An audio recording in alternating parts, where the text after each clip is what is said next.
One of the greatest utilities of Vedic Jyotish is for the native to plan their activities in advance. And they can use the concept of Muhurat in order to optimize the time, the date, the day on which they will initiate a particular activity. Every activity that you initiate has a kundali that gets associated with it. For example, this is the date, time, and the place of the first video that I created on Vedic Jyotish. And let us just assess using this kundali as to why someone would create a video on the subject at this time. So let us just have a look. The time selected was 8 in the morning. The location is Pune, and that's the coordinates given here. The date is 15th of February 2025. So let's just have a look at the kundali, and let's begin the process first. So the first step is to look at the ascendant lord, and we will see that the ascendant here is represented by the number 11, which means that this is the kundali of Aquarius. And we all know that Aquarius is the sign of communication. In other words, because all air signs, that is 3, 7 and 11, that is Gemini, Libra and Aquarius, these are signs for communication. So that is first understood, that is the nature of Aquarius, to collectively communicate with the masses. The next thing that we see is that the sign lord of Aquarius is Saturn himself, and Saturn is sitting in Aquarius itself. In other words, when the lord of the first house is in the first house itself, then that becomes a Raj Yoga. Whenever the lords of the Kendras are in the Trikon, or vice versa, that is, lords of auspicious houses are in auspicious houses, then there is a Raj Yoga. So lord of the first house in the first house itself, very close to the ascendant in terms of degree, is giving a Raj Yoga. The next thing that we notice, Saturn is also the owner of Capricorn, that is denoted by Rashi number 10, and this is the 12th house. Now we know that the lord of the 12th house in the first house, and we know that the 12th house is associated with spirituality, liberation, moksha, etc., is obviously not the most auspicious yogs to have the 12th lord in the first house, but it becomes very auspicious if spirituality or that subject is of an interest. So one of the criteria for selection was that this Muhurat is offering a Raj Yoga to whatever activity is initiated, and the activity associated with communication seems to be prima facie very favorable.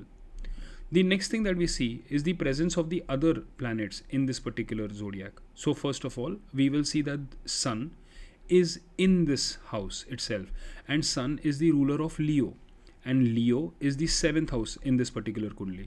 So the lord of the 7th, so once again we will see that the lord of the 7th is in the first house itself, and where the 11th house represents communication to wide number of people, the 7th house represents communication which are private and intimate in nature. So this 7th lord in the first house itself, aspecting the 7th house directly, becomes very auspicious for building partnerships, associations and relationships which can be long lasting, because the 7th lord is in the first house, and we know that the all planets have a 7th aspect. This 7th lord is also aspected by its own lord, which makes it very auspicious. In other words, what have we so far learned? We have learned that if the sign lord is in the sign itself, or if the sign is aspected by the sign lord itself, then such aspects and positions are considered to be auspicious. The next thing that we will see is that Mercury is also in the first house of this chart, and Mercury of course is the lord of the 5th. Now 5th is obviously the planet responsible for active problem solving. This is also 3rd from the 3rd, which means wide scale or wide networking, much like the 11th in that context. So the lord of problem solving, this is also the house of love, and this is the house of speculation and future prediction. This lord of something that you love, related with speculation and future prediction, is also in the first house, albeit its close proximity to Sun, this is 6 degrees, this is 2 degrees, means that Mercury is combust. But there will always be some things that are not very great in a particular chart at some time. So the combustion is not the best thing, but the lord of the fifth in the first house, and we know that the fifth house is a trikon house and the first house is a kendra and a trikon house. So when the lord of a trikon comes in the kendra, gives another rajyog. And Mercury, of course, is the karak of problem solving and communication, which is again an auspicious thing to have. The next thing we see is that Mercury, the planet of logic, is also given the department of occult, because the occult is seen in the 8th house, and this lord of the 8th is again in the first house. So generally individuals who have the 8th house lord in the first house are also practicing astrologers to some extent, or they might be insurance agents, or anything in which the income is not through a physical kind of labor or deliverable. So here we will see that the 8th house, which is one of the moksha trikons, the 4th, 8th and 12th are the moksha trikons. The lord of the 8th and the lord of the 12th, that is these two moksha trikons, are present in the first house itself, indicating reasonably good time frame in order to have a discussion on the topic of astrology. The next thing that we note is the position of Venus. We will see Venus in Pisces is exalted, and Venus is the karak of all sorts of presentations and communications. So having an exalted Venus is definitely reasonably auspicious. The next thing that we know is that Venus is a Rajyog karak planet in the horoscope of Saturn. And the reason is because Venus is the lord of Taurus, which is the 4th house, and Venus is the lord of Libra, which is the 9th house. Since the 4th house is the Kendra, 9th house is a Trikon. Since Venus occupies lordships of the Kendra and the Trikon, this planet becomes Rajyog Karak. And this planet is exalted and present in the 2nd house of Dhan Vani Kutumb, where Vani obviously represents speech. So seeing the lord of communication to some extent, communication directly is Mercury, but communication through auditory sensory mediums is Venus. Seeing this lord exalted in the 2nd house, it is a reasonably good position to have. We know that it will obviously be great if Venus were, say for example, exalted in the 4th house, but then in that case all these other combinations would not necessarily work. Or Venus would be exalted in the 12th house, for example an Aries ascendant, but then again all these combinations, lord of the 5th, lord of the 7th, lord of the 8th, lord of the 1st, lord of the 12th in the 1st, these combinations would then not work. And consequentially a trade-off has to be made. So here we will see that Venus is exalted in the 2nd house. The next thing that we see, it is obviously the lord of the 9th, which is religion, in the house of speech, which makes it reasonably auspicious time to speak about the subject of Adhyatma or religion, as we think. And obviously it is the lord of the 4th, which means lord of happiness through speech, which means a happy moment is chosen for speech. The next thing we will see is the position of Jupiter, and we know that Jupiter is in the house of Taurus. So Jupiter is in the house of Taurus, that is the 4th lord is in Venus's house. That is Jupiter is in Venus's house, and we will see Venus is in Jupiter's house. So this is a Rashi Parivartan between the 2nd house and the 4th house, where 4th house is comfort and happiness, and 2nd house, as I mentioned, is speech. So a Rashi Parivartan between these two lords is also very auspicious for choosing a moment to have a communication with people. Jupiter, of course, is the lord of the 2nd house in this chart, and it is the lord of the 11th house in this chart. These are money houses, and these money houses are placed in the 4th house, where Jupiter generally is very, very happy, because this is also the house of learning and academics. Jupiter likes to be in the house of learning and academics, and the karak of wealth is in this particular house, which is a reasonably auspicious position for Jupiter. The next thing we will see is that Jupiter also has a friendly relation with Saturn. Venus and Rahu have an extremely friendly relation with Saturn, etc. So this is looking fine, because these are the key planets when it comes to communication and discussion on religion or or subjects on esoteric occult subjects.